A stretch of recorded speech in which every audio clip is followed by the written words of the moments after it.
Hi, everyone. My name is Christina Miller, and I am the president of the Society of Government Economists. I'd like to welcome everyone today to a seminar on broadband and economics, what we know, what's happening now, and what we need to learn. If this is your first time to an SGE event, we'd like to welcome you.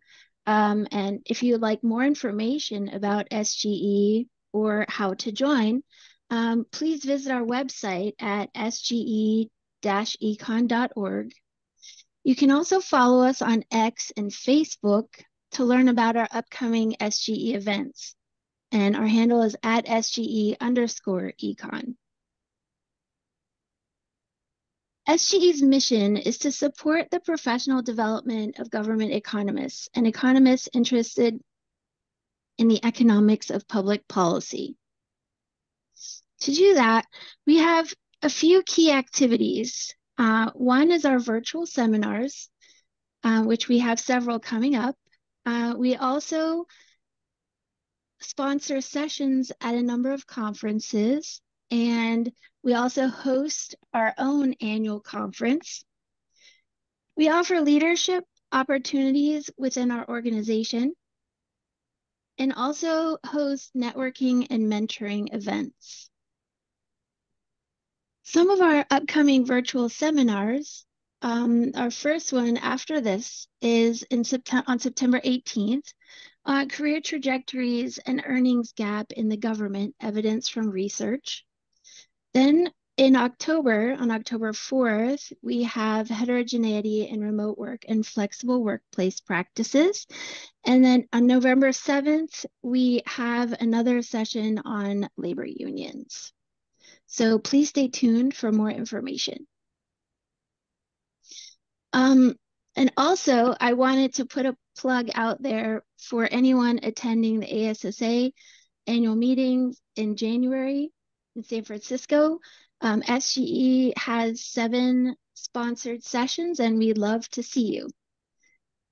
With that, I'm going to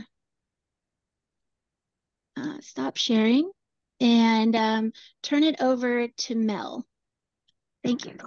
Thank you, Christina. Our speaker today is James Prieger. He's an economist specializing in regulatory economics, industrial organization, and applied econometrics. Previously, he was assistant professor of economics at the University of California, Davis. Dr. Prieger has written for scholarly journals in a diverse array of policy topics, such as the impact of telecommunications regulation on innovation, broadband deployment, and the digital divide, the impact of broadband provisions of ARRA, the 2009 stimulus bill, and whether cell phone use causes traffic accidents. He currently serves as senior fellow for the Reason Foundation and participates in an academic advisory board member for the Free State Foundation. Dr. Prieger spent a year in 2009 as senior economist with the Federal Communications Commission, advising on broadband and telecom merger policy. Dr. Prieger has consulted for major communications and other companies on regulatory issues and was presented at panels convened by the Federal Communications Commission. There will be a Q&A period after the presentation by our panelist, our speaker, and I hope you will join us for a stimulating discussion. We may have 2 Q&As when Dr. Prieger first speaks, and then towards the following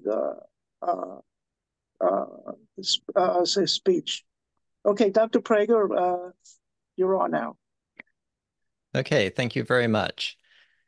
While I'm getting my PowerPoint started, let me just thank Christina and Melvin and everyone else at SGE. I appreciate this chance to talk a little bit about broadband today. I'll just say I've really enjoyed some of the SGE events, particularly when I'm back in DC, but I also like these events now that are online as well. So, okay, let me just change some screens here. Okay, so what I wanted to do today was to give a very general, but also probably too broad-ranging talk on what's going on in the world of broadband research, aimed at economists, of course, as most of us here are, if not all. I will just briefly tell you first about what my goal is for today. So first, I'm going to assume that there might be people here who don't know much about broadband other than what your experience might be as a consumer. And so I'm going to talk a little bit about the technology and the industry and the sorts of data that we have. In the second part of the talk, I want to talk about the economic impacts of broadband. This will be talking about current literature, current and past literature.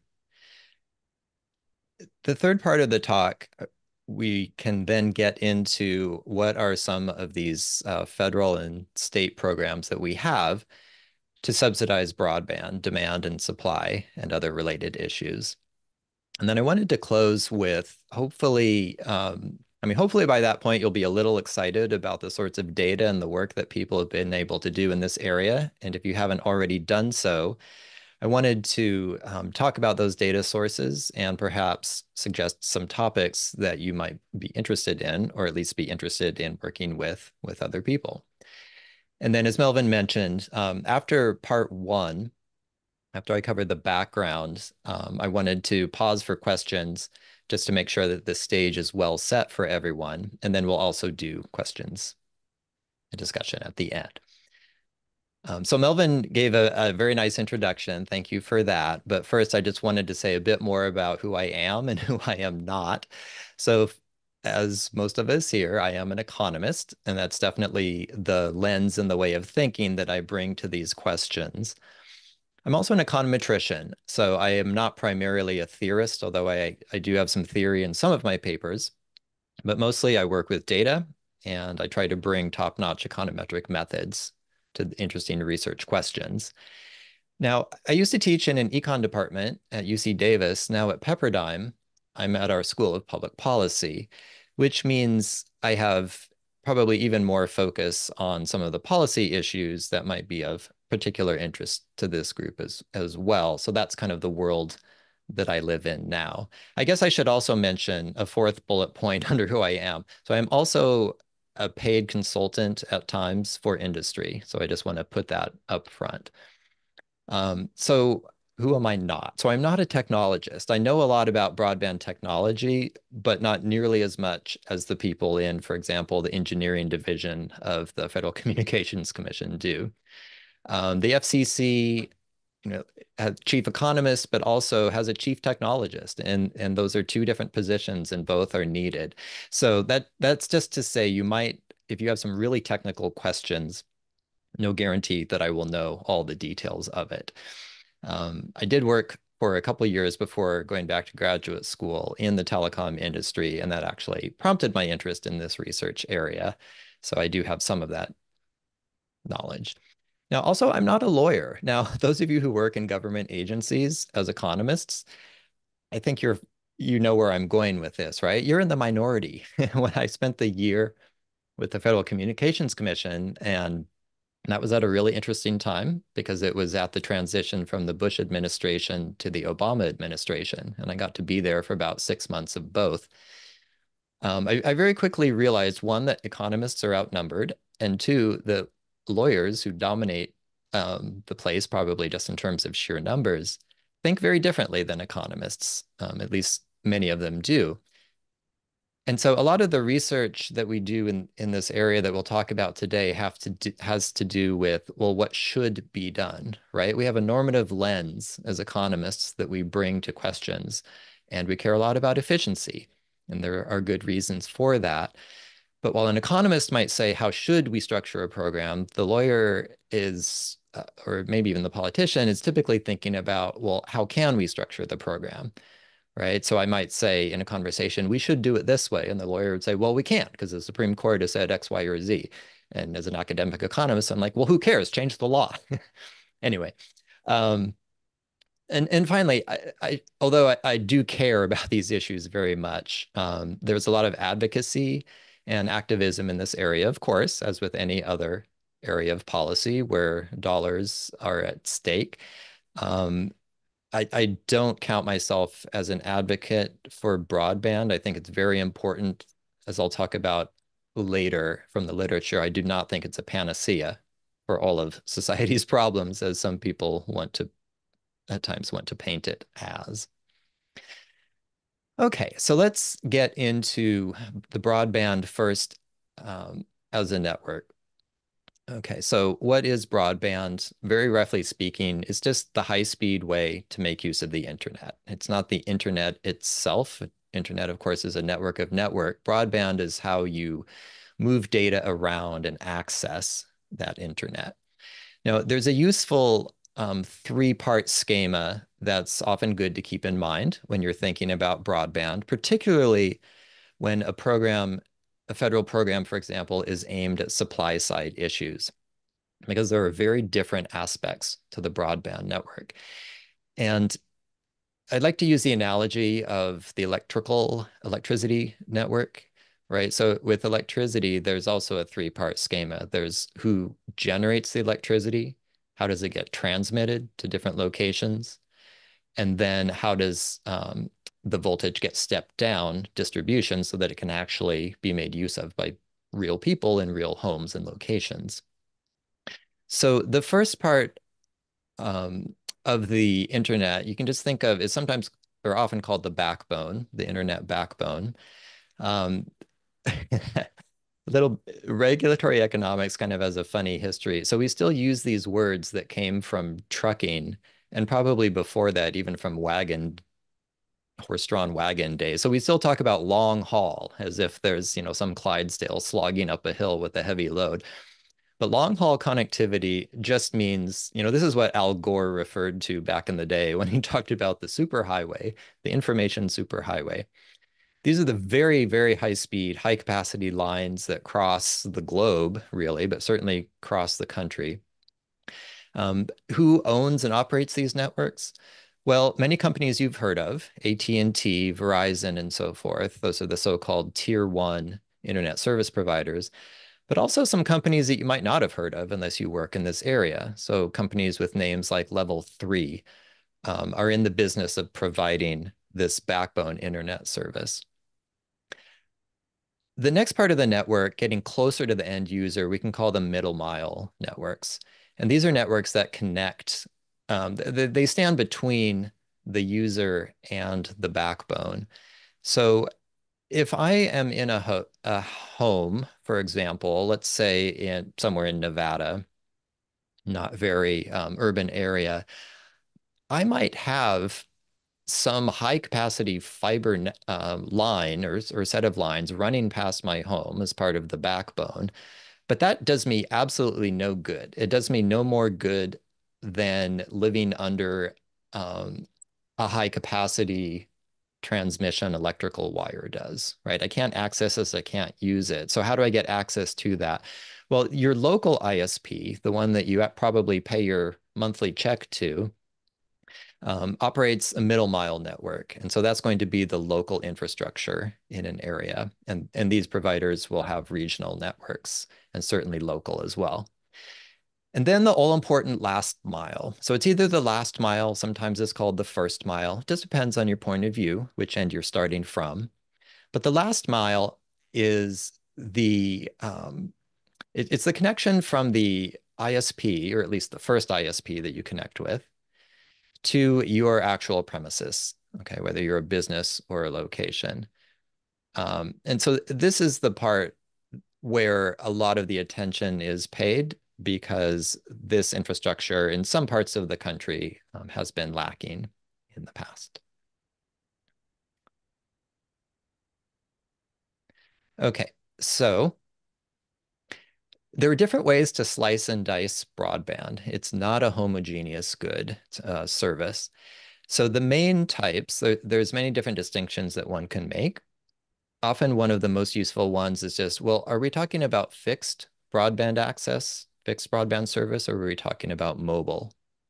Now, you might think that fixed and mobile is the same as wired and wireless, but it is not. So for example, wired service could come from the cable company, could come from your traditional telco, AT&T or Verizon. But a fixed service could include something that's called fixed wireless service. I'll talk a little bit more about that in a moment. You can further split things, so fixed versus mobile, wired versus wireless, and then there's also terrestrial versus satellite, because wireless does not just mean your cell phone. Satellite services are available nowadays. We have three traditional major satellite internet broadband providers. And then, of course, Elon Musk is putting up satellites at a furious rate. And that's creating other networks as well, again, satellite-based. So what's involved with fixed broadband connections? And it's worth talking about fixed broadband because a lot of policy focus, particularly at the FCC, does really focus quite a bit on fixed broadband. A lot of their statistics begin with that question of where is fixed broadband available, what is its quality, who has access to it, and so forth. So most of you, I am guessing, probably have one of the first two bullet points. So if you have service from Comcast or whoever the cable company is in your area, in the older days, we used to call that cable modem service. I don't know if people use that term much anymore. So coaxial cable, these are actually hybrid fiber and coax networks. Last mile really refers to what's the last bit of connection to your home, regardless of what happens upstream in the network. If you have fiber service, well, first of all, good for you. You probably pay a lot for it, but it's great service. That's called optical carrier or OC in the industry and regulatory parlance.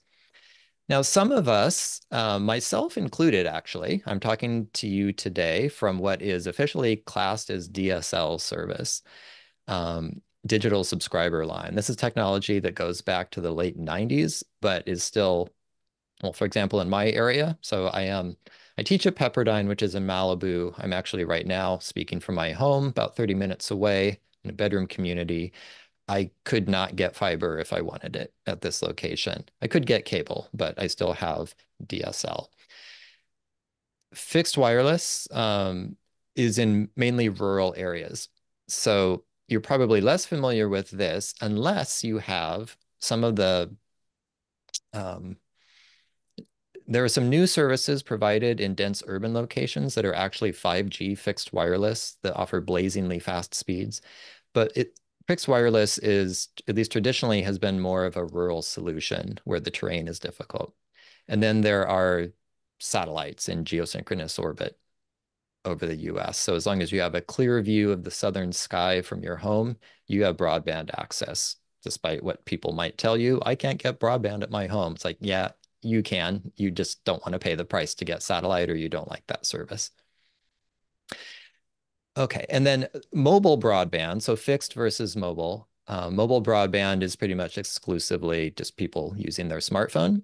And with latest generations of technology, those are now considered broadband speed.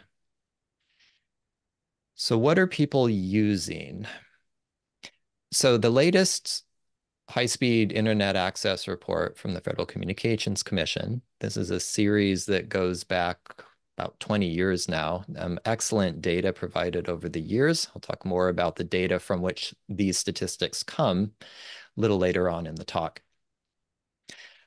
Most people still get their access from cable, although fiber is, of course, growing over time. And so if we had 2024 data, I would expect the green pie slice for fiber to be larger, eating into cable and DSL. Although people often have DSL because the other forms are not available.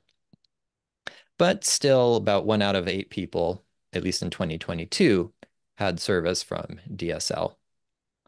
Fixed wireless, only 3%. That again, that's mostly in rural locations. And then satellite, very few people subscribe to that. The rule of thumb with satellite is people don't subscribe to it unless they have to. Now they can actually offer very fast speeds, but there are some other problems with satellite that if I have time, I can talk about a little later. So we've already seen that there's many different types of broadband, and it's very important to note that there can be large differences in speed and other forms of quality between these forms of broadband. So using the latest data from speed test, the median fixed broadband download in the US is 243 megabits per second, while the median mobile broadband download is less than half of that. Now, that's the median. That's a measure of central tendency. There is a huge variance into that distribution. So just ranking the types. Now, of course, this is not a hard ranking because it depends a lot on how these are implemented and where you are. But generally, fiber is the gold standard. It's state of the art.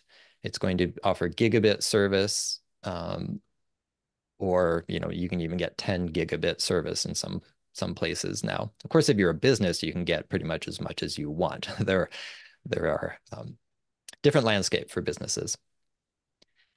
Cable typically starts at around 100 megabits per second at the low end, goes up from there. DSL can be up to 100 megabits per second. It really depends on the distance. The signal degrades over the copper faster than any of these other technologies. Satellite, it all depends. So if you just look at the plans offered by the big three satellite broadband providers in the US, I just quickly hit up their websites before this talk. Depending where you are, it might offer 12 to 50 megabits per second at the low end, and then offer plans up to 100 to 250 megabits per second max. Now, let me just briefly mention the feds have an official definition of broadband. It's a speed threshold. It's changed over time. In the 1990s, it was 200 kilobits per second. Kilobits, yep. So 0.2 megabits per second, that was broadband back in the day. Today, the official definition is 100 megabits per second. And so satellite does qualify when it all works well. Fixed wireless, it just really depends. So during COVID, I rode out part of those wonderful times in a mountain cabin in Prescott, Arizona. We had fixed wireless service, and I think we got 10 megabits per second. But that was actually enough for 2 simultaneous business Zooms between my wife and myself. So we weren't complaining. Or if fixed wireless is deployed by having fiber to the curb and then beaming the last 10 yards to your home, which I'll talk about later, that can be blazingly fast. Okay, so unfortunately, I can't see all of my screen here, so I'm not sure what that says at the bottom. So I will go on. So there are other dimensions, of course, besides just download speed. So upload speed. If you've ever tried to upload a large file from home, perhaps when you're working from home, you probably realized, oh, I don't have symmetric service. Okay, so there's this acronym ADSL back in the day, asymmetric DSL, and that's still true. Almost all of you probably have asymmetric service, which means you can download something probably 10 times faster than you can upload it. Latency. So this is of most importance to people like video gamers, but this just has to do with, we can just call it network lag. For most applications, for most people, it actually doesn't matter all that much. And you might think, oh, latency, that's really important if I want to do Zoom. It's like, yes and no. The people that invented Zoom and similar programs have found good ways to deal with that. And then there's just reliability. So, satellite might be great if it's all you can get, but if there's bad weather, heavy cloud cover, that's going to affect the quality of your service. Okay, on to some other statistics now. So fixed broadband connections have been growing over time.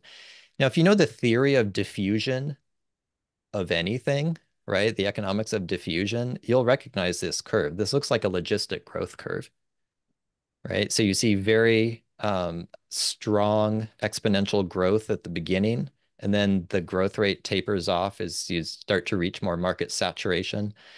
And then, of course, we get a COVID bump in the last 3 bars there because a bunch of people said, oh my goodness, I need broadband to work from home. And so the last 3 bars are a little bit off trend there.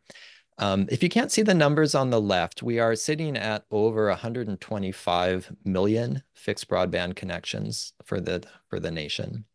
Now, of course, you don't want to compare that with the population of the US. You would probably want to compare that with, well, it's complicated. The number of households, but also the number of business locations, because these statistics include both.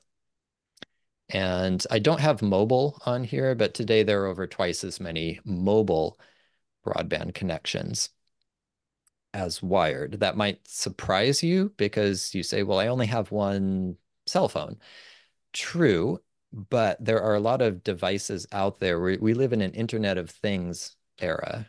We're getting there. We're pretty much already there. So there are just a lot of mobile chips out there. Or for example, does your computer have an LTE chip in it so that you don't need Wi-Fi to access the internet? Because that would also count. Download speeds.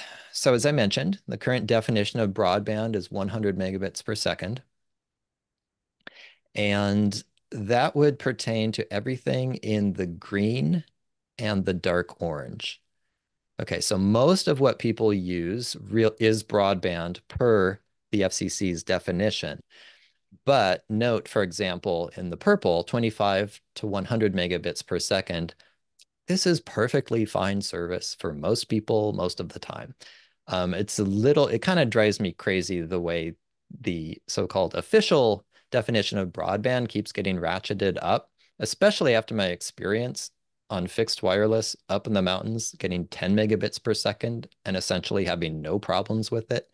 So, what do you need gigabit fiber for? Well, if you've got 4 kids who all want to stream high def video at once, go for it. You probably need fiber, but that is not a typical need for a typical household. But anyway, you do still see some very slow broadband. So that 4% with less than 10 megabits per second, those are the people most likely to be limited by what they have available to them. How about competition? So if you define broadband the way the federal government currently does, you would want to look at the top line.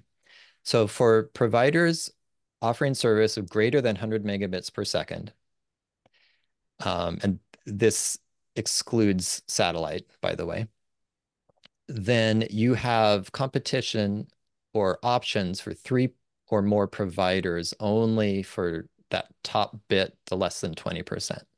So fewer than 20% of locations have 3 or more providers.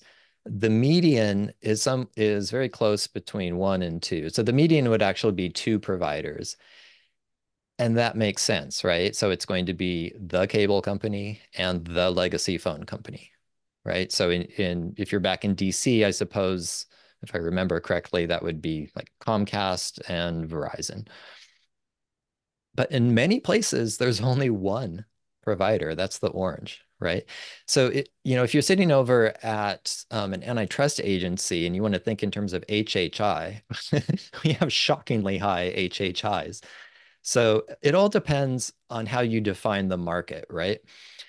I mean, really, the market for broadband, if I'm a demander, in an industrial organization, we define markets by saying things like, okay, so how can I go 5 miles away and it's not cost prohibitive to get the good?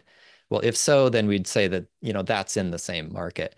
I don't have that option with broadband, right? It's offered to your home or it's not. And so it's really every customer premises is its own market. But you have to define a larger geography than that. And so let's do census tract and then your HHI scaled as the lawyers do, not the economists. So on a 0 to 10,000 scale. HHI would be 6,300, which would, in any merger review, would trip all sorts of alarm bells.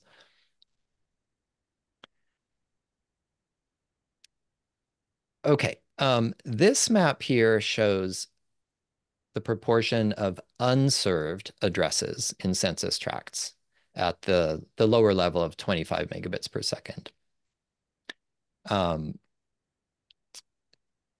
Now, be careful. Usually maps like this show where something is available. This is actually, I chose the version to show where it's not available. So where is broadband not available? So it's, you can find DC or wherever you live, Maryland, Virginia on the map. That's all white, right? You guys have wonderful coverage, of course.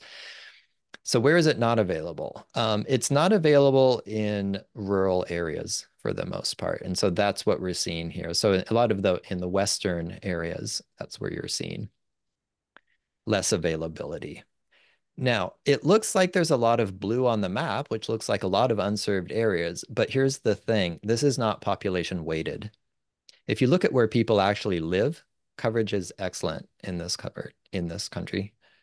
Just refer back to the previous slide. Very few places had 0% or no options. Okay, so I see we had at least one question, and this is where I was intending to stop. What is HHI?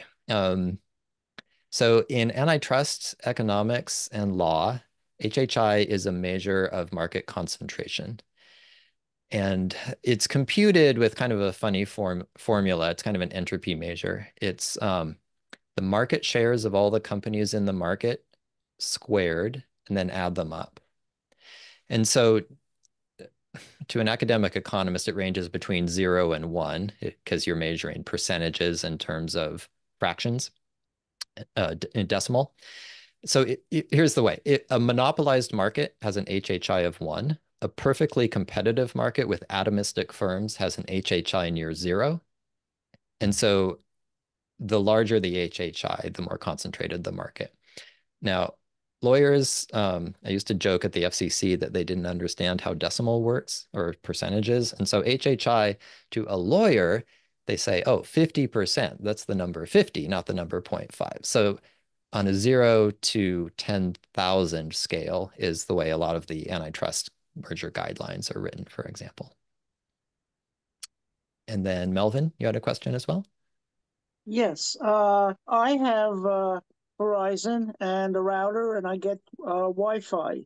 And you haven't actually, at least I don't believe you haven't actually mentioned Wi-Fi. Right. That's part of broadband. And where does that fit? Yes. So it's part of broadband. It's typically not part of all these federal programs that we'll shortly be talking about aimed at broadband. So Wi-Fi, and I'm glad you asked that question because a lot of people actually get confused on this. So for example, last year at one point, I was in a location where the mobile broadband towers went out, like AT&T's tower went out in the area, and so people were having trouble accessing their mobile broadband in their phone. But everyone went around talking about, oh, the Wi-Fi is out, the Wi-Fi is out. And it did absolutely no good to try to explain to people that the Wi-Fi equipment in the premises was working perfectly well. It just didn't have anything to connect to. So Wi-Fi, yes, is the equipment that you probably purchased yourself or perhaps rent from your ISP. Actually, if you rent from the ISP, I would probably strongly suggest buying your own and get a mesh network. You'll get better coverage for your home. But so that's not considered last mile infrastructure because last mile refers to the premises, and then Wi-Fi is your responsibility as the user inside your premises just to distribute that signal in various places. Okay, this next question is who built the existing backbone? Yeah, well, that's an interesting question. Who built it and who owns it now? So do you remember well, everyone remembers the internet bust at the end of the 90s. Do you remember the telecom bust at the end of the 90s, beginning of the 2000s? So there were a lot of companies that got really excited about the internet and started laying down fiber like nobody's business. And a lot of them went out of, like 90% of those companies went out of business in the telecom bust. And so the remaining large firms snapped up a lot of that infrastructure at that time. Now, of course, that was 20 years ago. The fiber and facilities have been upgraded. But yes, for the most part, it was those private providers, so AT&T, Level 3, Verizon, and there are other companies like Level 3 that I don't even know all the names of them because they're kind of hidden to the casual eye because they don't serve end users like customers like you and me. Um, I don't know if you wanted to elaborate on your question of how that was rolled out over time. I mean, I would say expensive $1 billion at a time. It's very, very expensive. And I'll just say this, having done some both consulting and policy and economics in this area, when companies like AT&T go to a policymaker and say, for example, I don't want to get into net neutrality today, but companies will say, look, we have to have freedom to earn some profit from our networks, recoup our investment because we spend billions of dollars on this, and the industry cumulatively has spent, $50 billion or something. Uh, I'll just say they aren't lying. It's very, very expensive to deploy this infrastructure. Okay, are there any other questions before I go on? Ooh, okay, so question on, yeah. Um, So the question is, are there data available on backbone and middle mile networks? I have to say, I cannot give you a definitive answer on this. What I can say is many years ago, when I looked for such data, particularly for the backbone, it wasn't there. Part of this, I think, has to do with um, there's kind of a national security element as well as what would you call it? Just like, corporate privacy interest to some of this stuff. And so for example, I don't think, and if anyone's here from the FCC, please correct me. I don't think I can go to FCC data and get a lot of wonderful, detailed data on those networks. They have much better data that I will speak about a little later on the last mile network. Okay, well, let me go on. I'm sorry. Could I Yeah, just ask one? please. Yeah, just turn to mute.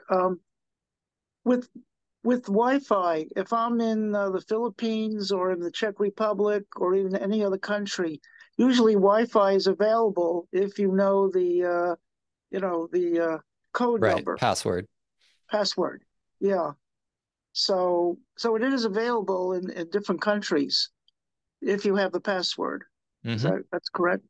Yes, the thing to remember um, about Wi-Fi is, with some exceptions, that Wi-Fi is generally going to be provided by someone that wants your business, but they don't want your internet business. In other words, it might be a bar or a restaurant or your hotel or a store or a gas station that is making Wi-Fi available to you. But again, it's really customer premises equipment by these companies. It's not, I mean, there can be, AT&T provided Wi-Fi in certain places, but that's not typically what it is.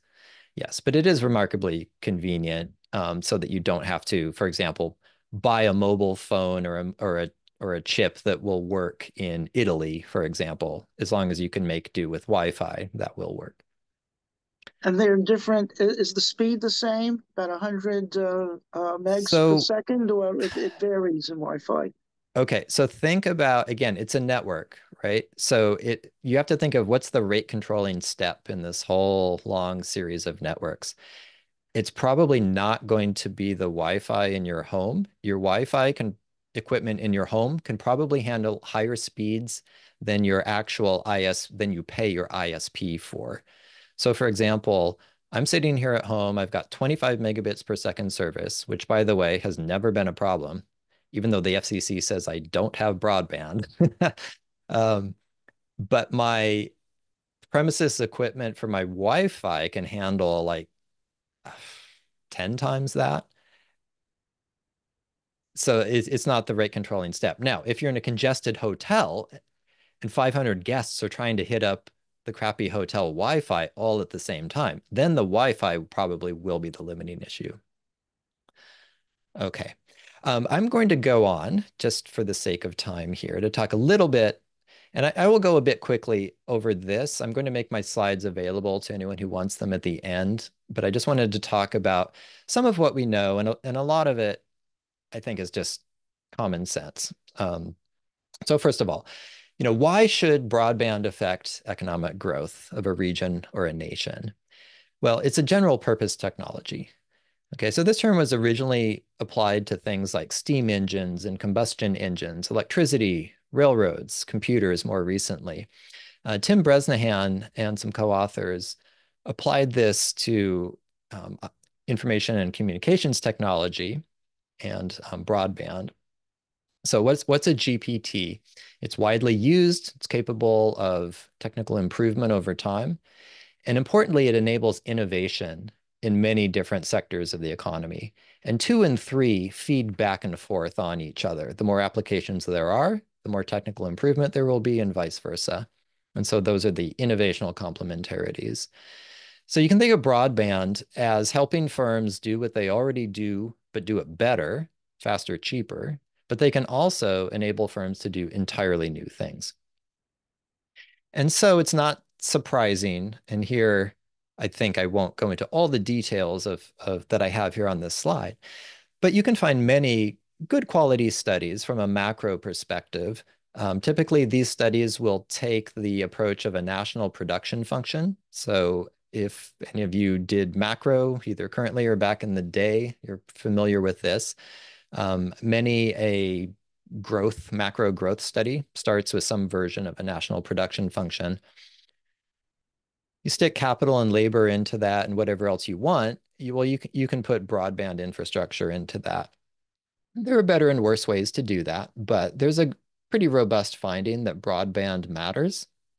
Whether you measure it by broadband penetration rate in a country or usage or access measured some other way, you will find positive effects on GDP. And let me just mention briefly this second study here from Katrumpis. He does this interesting thing where he disaggregates, well, what are the separate impacts of adopting broadband, and then separated from as the quality of that broadband in terms of its speed rises, how does that affect things? And he finds that about 3/4 of the GDP impact is just from getting broadband, and then the rest of it is from improvements in speed. Okay, so I am much more a microeconomist than a macroeconomist, and I can just mention there are a lot of good micro-oriented studies as well in the empirical literature. So the impact of broadband on labor productivity is found to be real and positive. Positive impacts on poverty reduction, positive impact on entrepreneurship, attracting businesses to an area.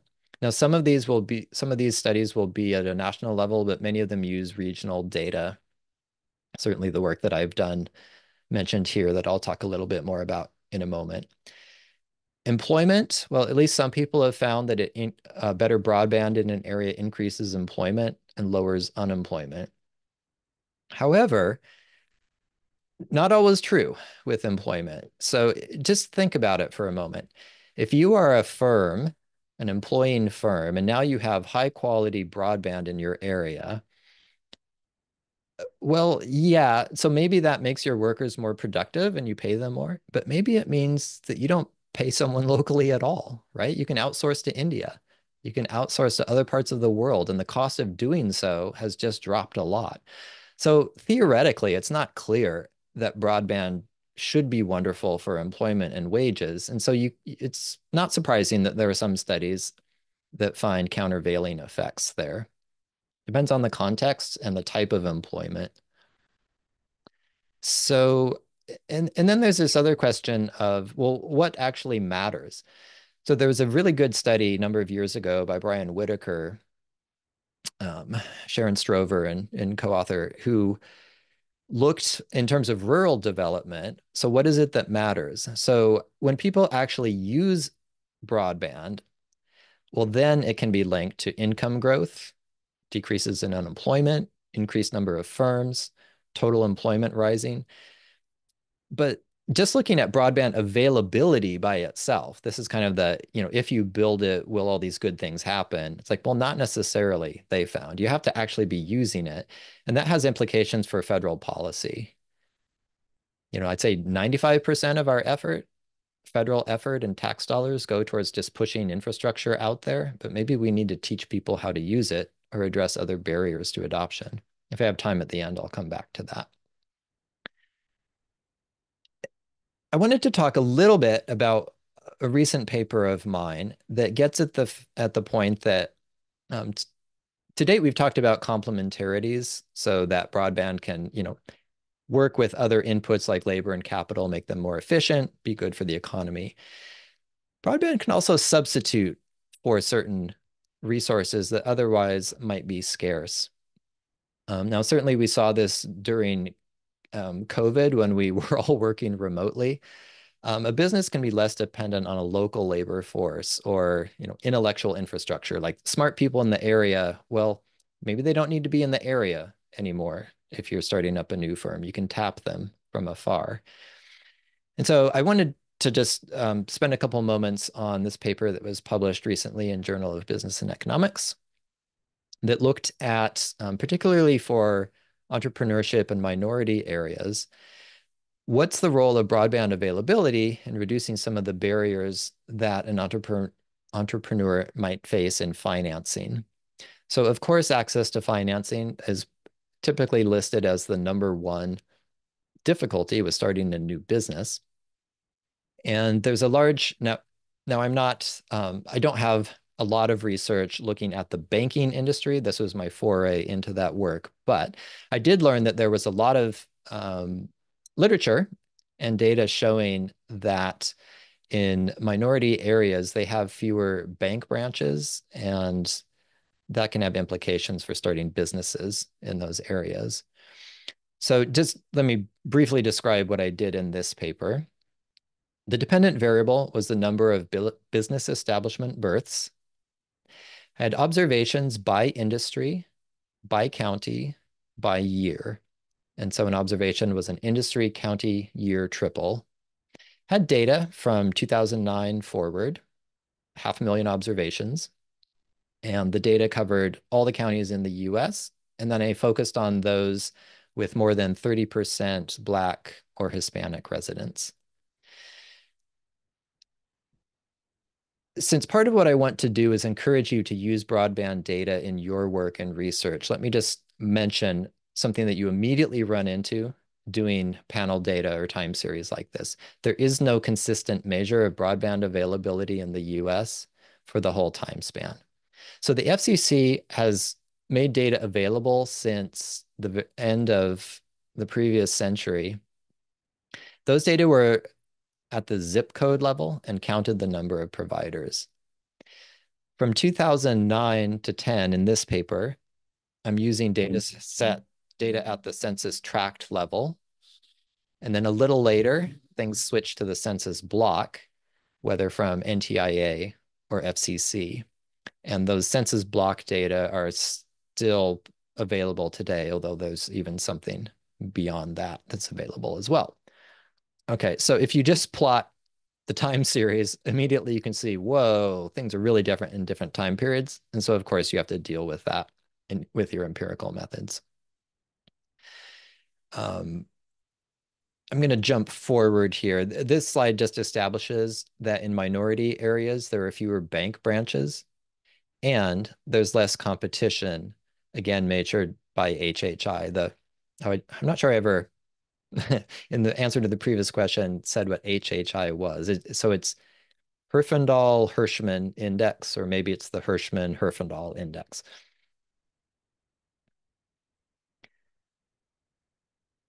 Okay. So, okay, I think instead of talking about all the bullet points, I just want to summarize to move on. So first, empirically, I establish that broadband helps for starting new establishments.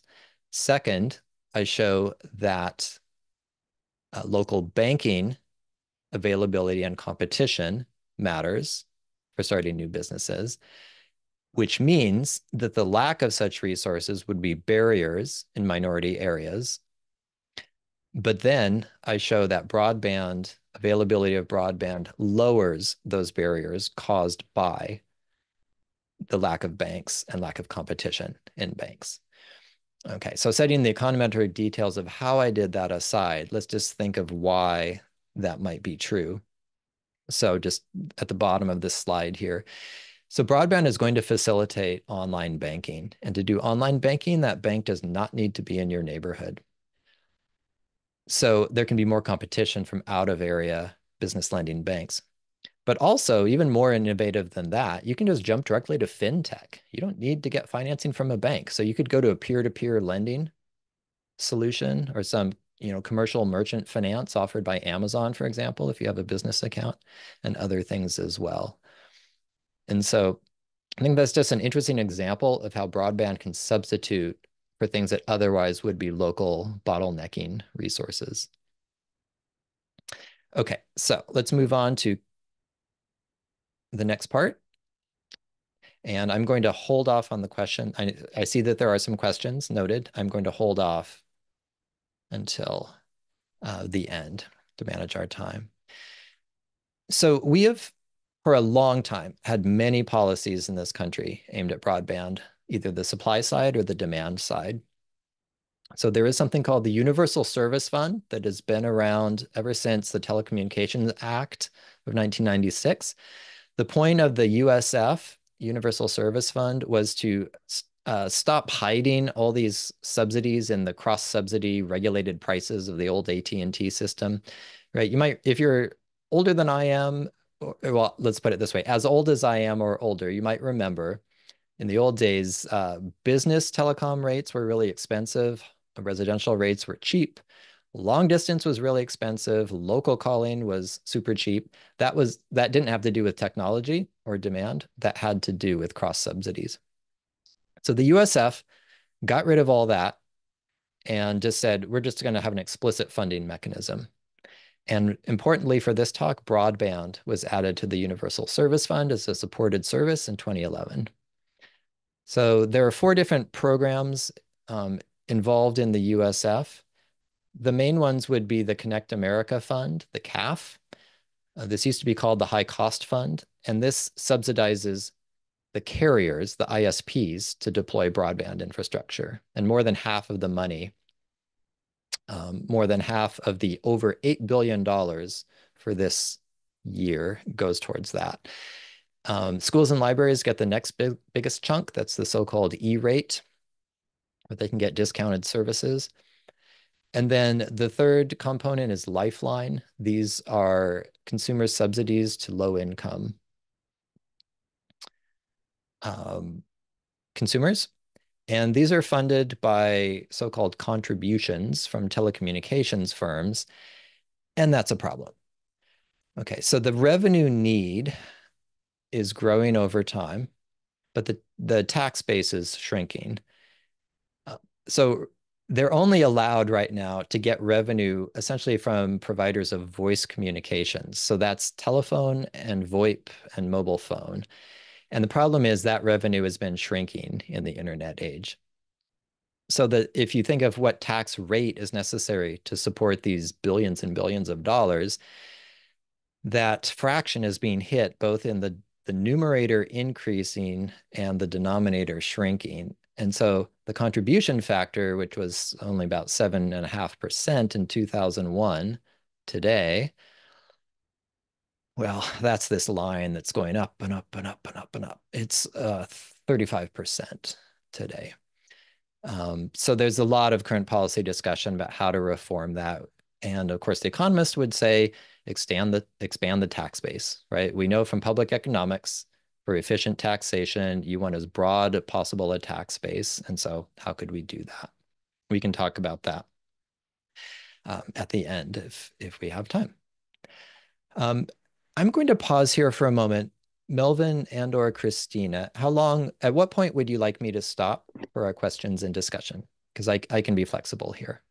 I think about 10 after would be good, Okay. and then we could do the Perfect. Q&A. Okay. So Universal Service Fund, that's about $8 billion a year at this point, but that is not all that we as taxpayers spend on broadband. And by the way, I'm only talking about federal programs today, but the states, like if you're in a state like California, like I am, um, California itself has separate funding and programs, so that there's a lot going on in different areas. Okay, so there was or is a Reconnect program funded from 2018 on that has subsidies for rural areas.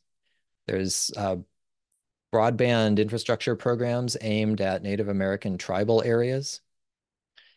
There's some other programs aimed at middle mile infrastructure, like we talked about earlier. There was a BIP, broadband infrastructure program. That one was relatively small change. It was only $300 million. And then there's the ACP, Portable Connectivity Program. And in its first incarnation, it was from the COVID era, it was called the Emergency Broadband Benefit Program.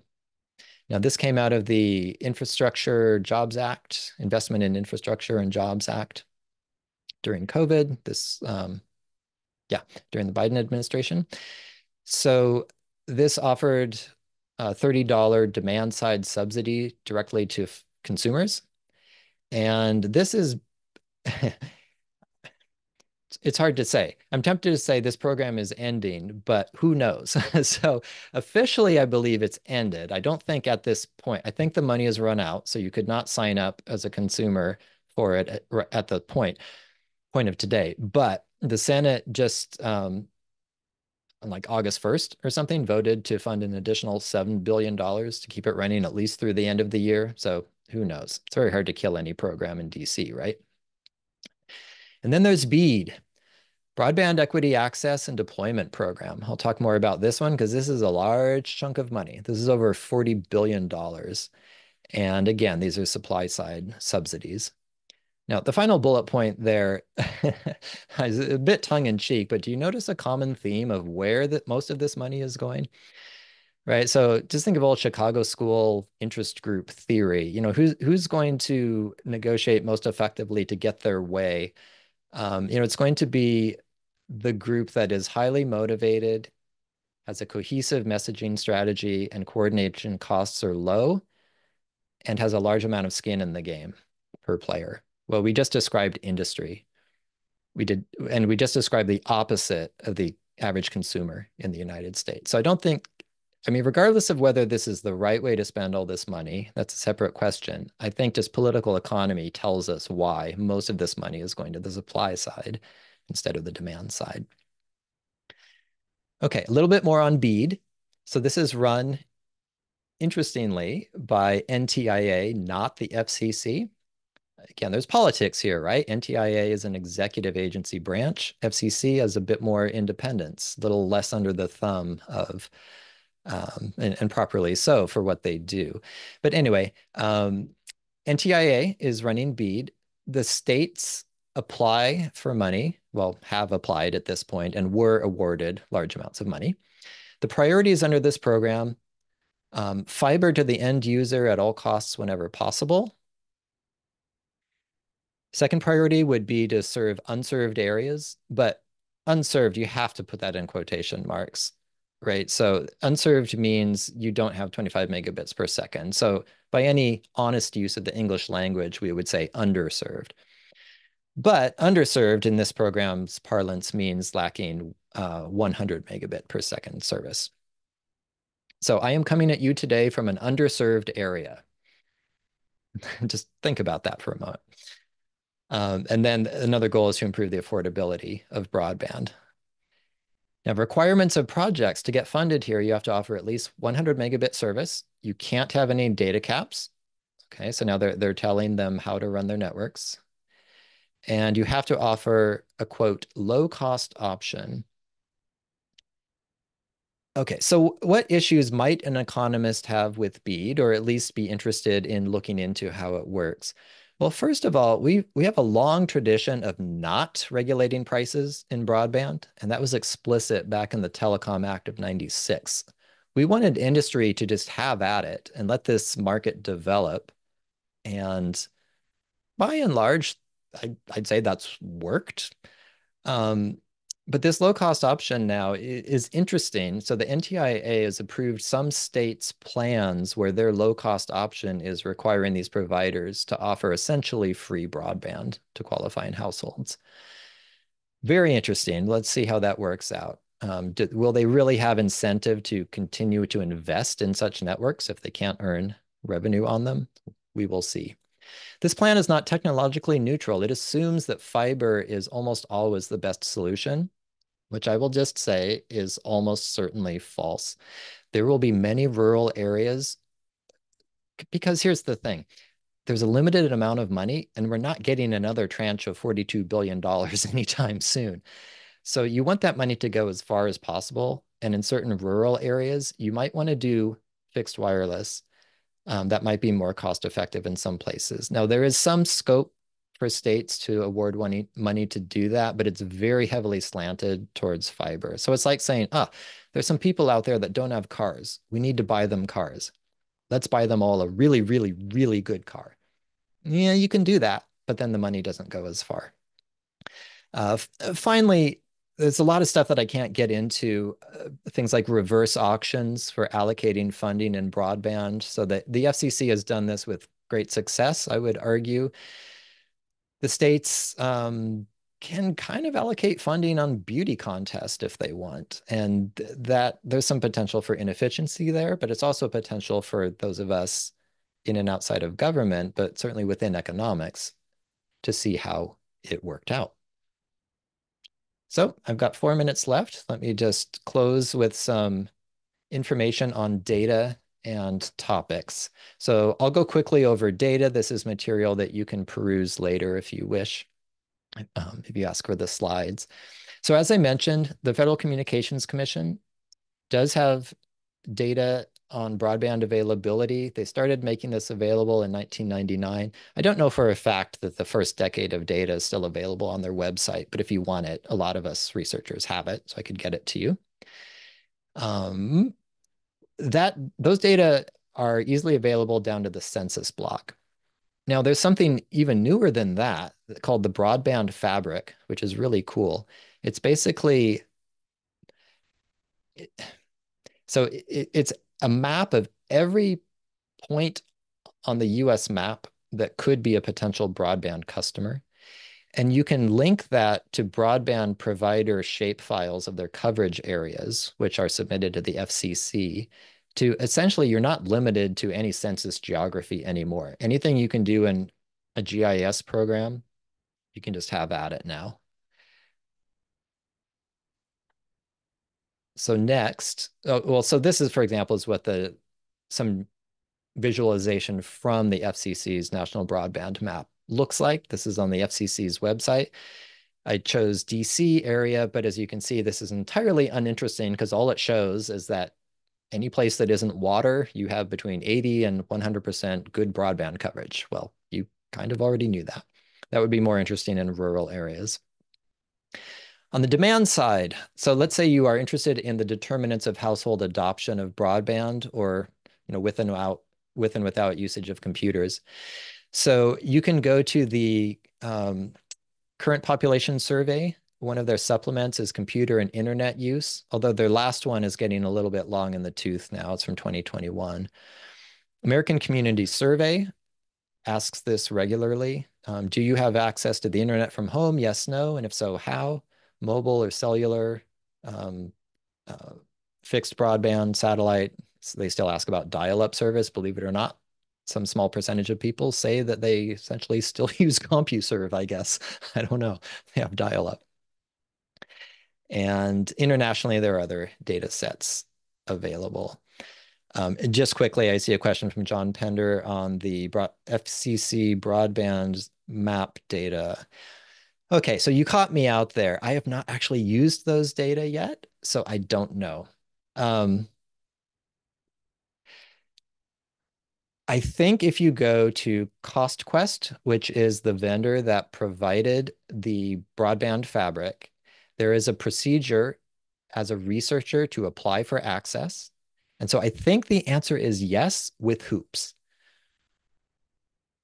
Okay. just moving on briefly here. So price data. This was often just left out of broadband studies because we didn't have good price data. But then in the last decade, now we have some good survey data from the FCC. And I'll just briefly show you that. So these are the first few lines in the spreadsheet that you can download from the FCC. And you can see it shows the company, the state, the weight. That's just because they want to create some average prices in the different places. The technology, the download speed, monthly charges. There's also some other columns I didn't show you. Okay, so let's just close with this. Potential research topics. Program evaluation, program evaluation, program evaluation. This could be for BEAD as an ongoing project, or if you want to start today with data that's already there, look at past programs. I would say that we've gotten a lot better in the past 10 years in particular about using methods that people in other parts of empirical economics would actually say, yeah, that's probably what you should do, as opposed to a lot of the older work was just really observational, associational. There's some interesting work, some political economy questions. Now, not so much with BEAD, like there's no question saying, how did NTIA give money to California? That was just formula driven. But how did California give money to the providers that it's doling out these millions of dollars to, or billions of dollars? There's some interesting political economy questions there. And some interesting papers have been written in the past, and things like, if you have a powerful senator on the appropriate committee, you got more money under an older program called BTOP. Janice Hauge has shown that, for example. If you're an industrial organization economist, there's some interesting questions about exit restrictions. So we're used to thinking about entry restrictions or entry barriers. How about exit barriers?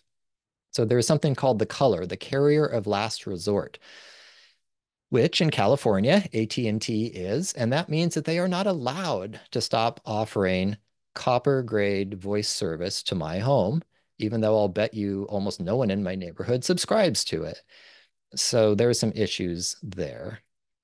And I'll just finish with this slide because we are out of time now. But I will just say there are still interesting questions on, even though many, many papers have been written on this topic, what's going on with adoption? Because we're not at 100%. Right? Back in the old days of universal service, we based, in the global competition for getting people on the phone network, the US won, if you want to think of it that way. We had usage rates, connection rates of 97, 98%, and the remaining 2% just simply didn't want it at any price. They had no use for it. But here, there's still a good 20% of households that don't subscribe to broadband in the home. And so there's still, and it's flattening out. We don't seem to be cutting into that steeply like we did in the early years. And so there are some interesting questions there. Okay, so I am going to start going back through some questions here. Catch ones that I didn't get I can to. also help with that if you need help. Okay, so there's one question on suggestions for instrumental variables for broadband access or speed. Okay, so this question is getting at the fact that if you're going to regress y on x, and x is something about broadband, do you really want to treat that as exogenous? So the answer is, well, I'll give you two answers. One is, if you treat it as exogenous, you'll probably still get published somewhere because almost all studies still do that. More recently, instruments. So let me just mention from personal experience, what I have used as an instrument is drawing on an IO tradition of using prices in related markets as instruments for prices in a focal market. I used broadband network availability in surrounding areas as an instrument for broadband availability in a focal area. And the idea there is, because of the network nature of the industry, it's going to be much lower cost to deploy fiber in a particular census block, for example, if it's available in the surrounding network infrastructure. course, you can argue about whether that's really exogenous and so forth, but that would be one example. Other examples of IVs that people have used for broadband. So sometimes people will go back 10 years in the data and they'll say, oh, let's look at broadband availability 10 years ago and use that as an instrument for broadband availability today. Again, you can argue if that's truly exogenous, but that has been done. It's otherwise, I think for a lot of the program evaluation stuff, what people have done is they'll pair a broadband recipient. Okay, so let's say you're doing work on rural development. So I'm thinking here of some good work by Ryan Whitaker and co-authors from several years ago now, where they did a matching estimator. So they'll take a rural county that got some money under some federal program for broadband from USDA, and they'll match it with a similar looking county. So propensity score matching, match it with a similar county that did not, and then look at treatment effects. Okay, so that's just the treatment effect approach. And there are other things that you can do as well. Okay, other questions? Are there data on broadband availability for businesses, particularly small businesses? Okay, so if you go to the FCC database, if I remember correctly, there is a flag in there. There is a field for whether it's residential or business service. Now, here's what I will say. You kind of don't really need to get into that because if AT&T has the infrastructure in the area, they might not offer every plan to both types of customers, but they're going to offer the broadband access, right? They've already incurred the fixed costs. So a lot of studies kind of gloss over that. But I will just say this, for a small business, you would be perfectly fine, I would say, to 99% of whatever you would want to capture. You would be perfectly fine just using the general FCC so-called Form 477 data, and that would describe access for a small business. Honestly, the only thing that might be different would be some businesses like to get synchronous service and symmetric service instead of asymmetric service. In other words, you might want to have 100 megabit per second down and 100 up. If you have a website and you're pushing a lot of content to the internet, and that service might require some different infrastructure. But again, I believe you can look in the Form 77 data, and pretty sure there's a flag in there for whether it's a business-only service or not. Good question. There was a question earlier on if you have any yes, that's idea right. about the micro-founded research on the effect of broadband on Yeah. So my best suggestion there would be to do what I would have to do if I were to really answer that question. Just go to the literature, because there's always the paragraph or three at the start of every one of these papers that's an empirical paper on this, and they're going to refer to that literature. I don't have the names off the top of my head to suggest you to it, but it's really, I'm not sure if you call it micro foundations or not. It's more, I think it's more, a lot of that literature is in the tradition of just the growth literature from macro, right? So it's one more thing that you can stick into a production function. And so, the micro foundations of that, there's just a long literature in macro of putting various things like ICT and basically it's specific forms of capital, and in particular network related capital. So I'm sure that there is, some good micro stuff worked out as to why that should matter. I'm less familiar with it myself, but that's a great question. Okay. Okay, so there's a suggestion there from John on spatial IVs. Good. Yeah, yeah. nothing's perfectly exogenous, right? So, so the question is it good enough? I mean, I always tell my students, you want to try various things. So you probably want to start just running your regressions, treating it as exogenous. And then hopefully you have at least some potential solutions to address the endogeneity, and then you apply those. And I always tell them, best case scenario, it doesn't affect your answer very much. And so you can say, well, maybe I didn't have the perfect instrument, but at least attempting to address the problem didn't seem to, create a large change in the results that we care about. So, maybe we're okay in ignoring the rest of the problem. But, there's nothing special about broadband here. This is just, anything in applied micro, of course. I think John has his hand up. Yeah, go ahead, John. Yeah, thanks so much, Jim, and thanks for this whole presentation. This is great. Just one comment on that. For a paper on another topic, impacts of dollar stores, my co-authors and I, we decided we're using a spatial kind of instrument like you were talking about, and we decided that if we progressively go to further and further away places, like further and further away counties in the sort of, looking at what the neighboring effects are, the argument would be that as you get further away, then any sort of violations of exogeneity or violations of the exclusion restriction should become smaller as you pick places that are further away. Of course, your instruments also get weaker, but yes. But so if that is correct, then it's kind of consistent with what you were just saying. If we show that the IVs produce similar results, even when you take, let's say, not the first ring of counties that are adjacent, but the next ring out and so on, you would have more confidence that you actually are measuring something that's not affected by the violation of the exclusion restriction or something. Right.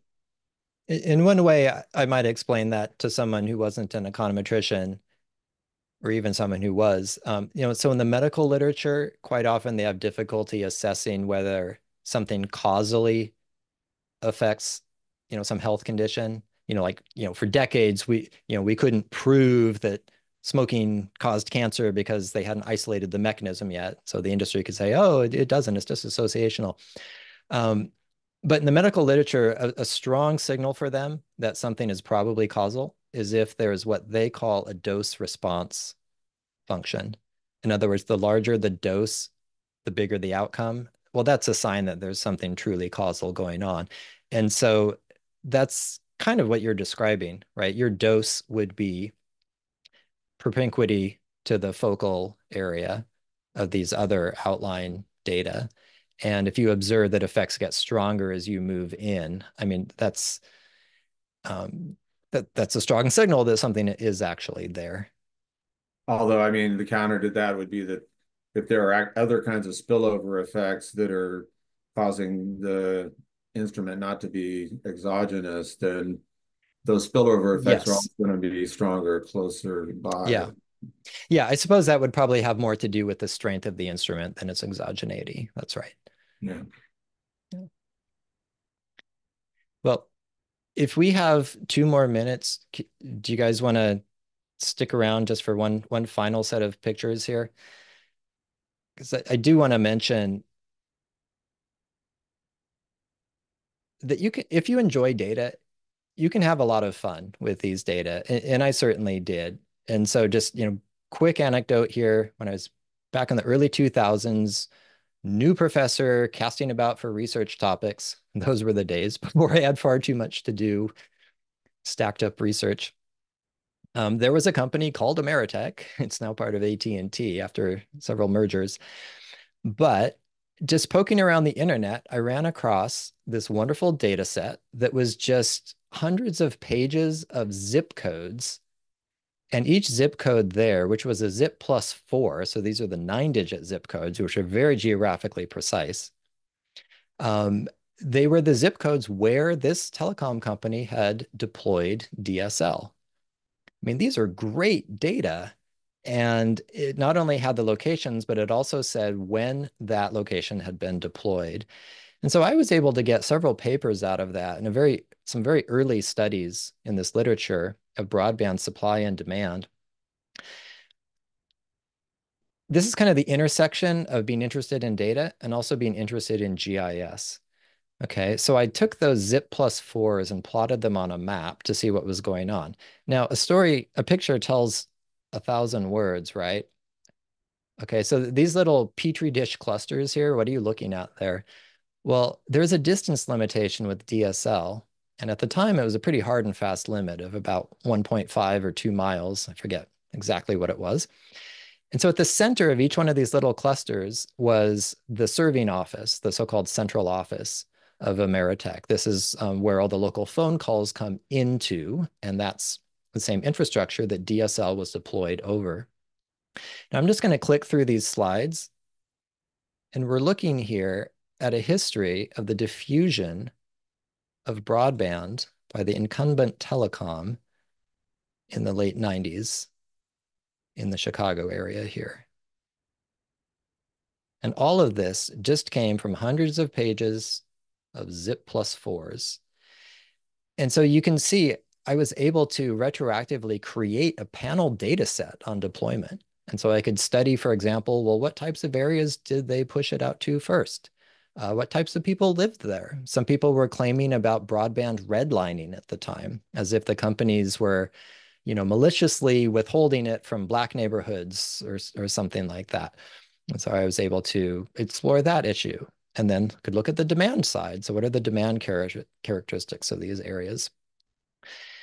And so I would just summarize this by saying there's a lot of interesting work yet to be done. And I'll try to, get out of the way of that QR code there. If you want to snap a picture of that, that's just a mail to link for my email address, james.prieger@pepperdine.edu. And I'll be more than happy to send you a copy of these slides if you wanted to chase down any of those references, for example. Okay, so I will leave that up for a moment, but I am done, so I will leave it at that.